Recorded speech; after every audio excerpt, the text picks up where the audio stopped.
y una de las cosas que nos trajo la pandemia es una educación virtual también. Yo también pensaba cuando te escuchaba si es importante o no tener edificios, espacios físicos, o es mejor empezar a hacer educación híbrida donde tenemos aulas digitales, espacios digitales, hoy día incluso hay realidad aumentada. ¿Cómo vamos a matizar esa situación, Paul? Porque de todas maneras el Perú es un país de ingresos medios, de todas maneras el acceso a Internet es un problema para algunos peruanos, o para muchos peruanos. ¿Podemos hablar de la educación virtual como un segundo mejor para peruanos o todavía es una situación muy lejana? Maite, primero felicitaciones por el primer programa, gracias por invitarnos. A ver, lo que a mí me rompe la cabeza y me quita el sueño es que como país no nos hemos dado cuenta, creo yo, de que la educación está cambiando. De que hay una transformación en ciernes, digamos, que ya es una realidad y no pasa necesariamente por el tema solamente tecnológico, sino por una exigencia de una formación de personas a la cual la escuela peruana no está respondiendo. Ya nosotros escuchamos alarmas en este proceso con los resultados de PISA, a pesar de ser uno de los países que más ha crecido en resultados de aprendizaje en PISA entre el año 2002, que fue la última vez que estuvimos, y el 2012. De ahí hemos sufrido una suerte de estancamiento, digamos, a lo largo del tiempo. Sin embargo, cuando uno mira nuestra escuela y mira su capacidad para poder formar a las personas y a los ciudadanos que el mundo y el Perú necesita para poder enfrentar los retos del desarrollo y los grandes problemas de nuestro tiempo, claramente nos damos cuenta que no tenemos ni en la infraestructura física, ni en la infraestructura cognitiva, ni en la infraestructura pedagógica, ni en la infraestructura tecnológica para enfrentar ese reto.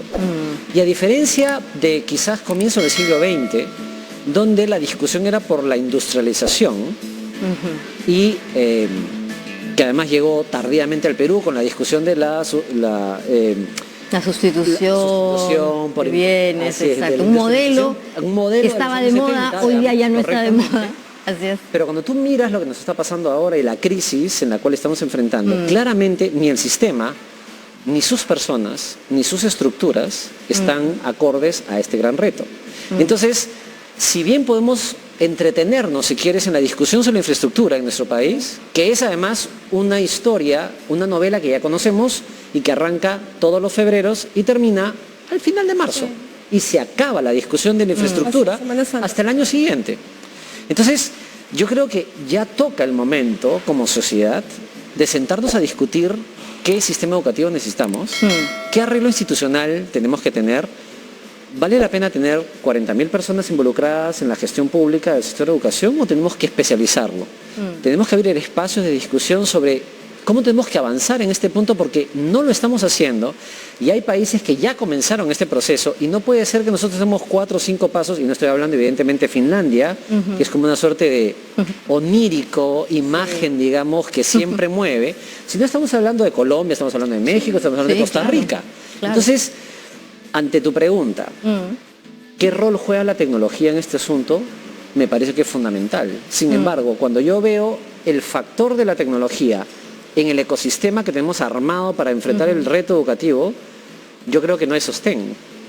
¿Por qué? Porque la estructura, la superestructura que debe sostener esto no está armada.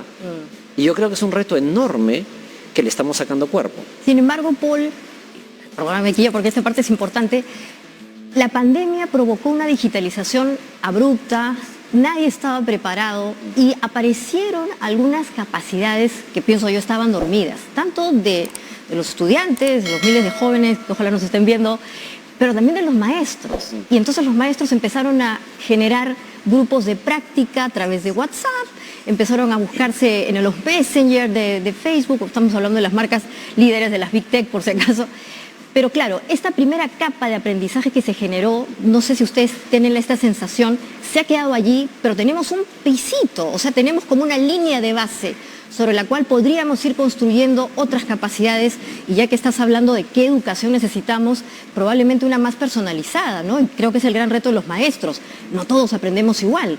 No. ¿Cómo vamos a lograr eso? Me parece que yo veo como, ahora como 2 o 3 escenarios, también un instante aquí, ¿ya? Que me parece interesante, porque efectivamente se ha despertado una capacidad, o sea, a ver, yo no voy a discutir en ningún sentido de la palabra la capacidad de esfuerzo, resiliencia y reinvención que tienen nuestros docentes. Así es, y eso es la enorme mayoría de nuestros docentes, ¿correcto? Sin embargo, tú necesitas un campo de cultivo que se dio con la pandemia, pero ahora hemos vuelto a la tradición. Aprender el motor diésel del colegio, discutir de la infraestructura, entregarle libros, que además entiendo que por un reporte último no hemos avanzado en la entrega de libros, y ahí nos quedamos. Entonces, ¿cuáles son las condiciones que le estamos dando a los docentes en el Perú para poder aprovechar este piso base de construcción de capacidades, así sea a lo bruto, porque tuvimos que vivir este proceso durante la pandemia?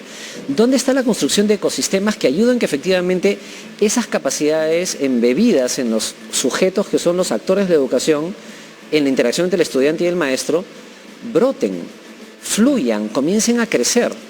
Ese conjunto de ecosistemas que se traslapan entre sí no lo estamos viendo, y es una pregunta que yo me vengo haciendo hace un tiempo, es ¿cuál es el rol del Estado y las políticas públicas en la conformación de ecosistemas que apunten hacia eso?